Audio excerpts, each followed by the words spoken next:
thing that comes to your mind when you hear South Africa. Violence, maybe poverty. Unfortunately, that's not all about South Africa. Today I will be speaking about South Africa, home to a hero by the name of Nelson Mandela, who fought for South Africa's freedom. I have always been interested in visiting South Africa, which is why I chose to research it. Now I'll tell you some of my research. First, I'll tell you about the background and history of South Africa, and then I'll tell you about the culture. And last, I'll tell you about communication behaviors in South Africa. I'll begin about telling you their background and history of South Africa. South Africa is located southern tip of the African continent. According to BBC News Country Profiles online and the article South Africa Profile, South Africa has one of the continent's biggest and most developed economies. There are many cities in South Africa, and one of those cities is the state by the name of Pretoria. In Pretoria, the city is filled with jacaranda trees.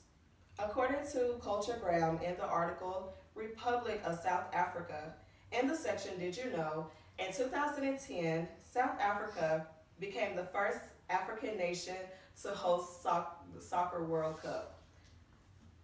Also, South Africa flag is very unique.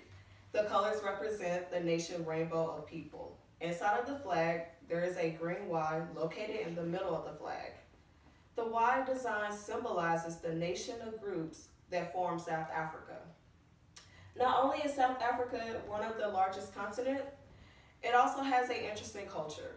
South Africa is full of people who value tradition. People in South Africa enjoy participating in sports. Their three main sports are soccer, rugby, and cricket.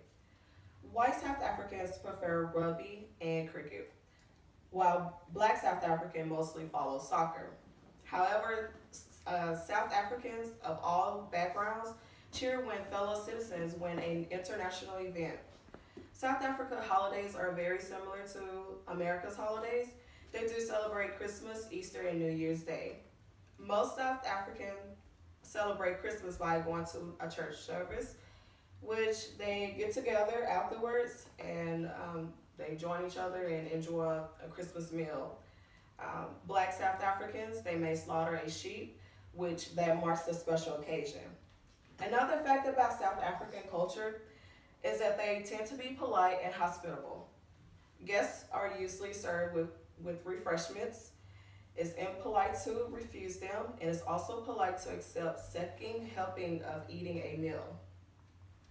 South African communications is also part of their lifestyle. There are several ways that South Africans communicate. 11 languages are spoken in South Africa. Three of those languages, they are English, Zulu, and Afrikaans. That's just to name a few. Afrikaans is widely spoken among people mixed race and whites. English is commonly used in businesses between some ethnic groups, and as the primary language of instructions in secondary schools, many of their gestures in South Africa are also similar to America's. They do not stand too closely when having a conversation. Also, they do not use their index finger when pointing to someone. Some of the younger people express hello and goodbye by extending their thumb and little finger up and rocking it side to side.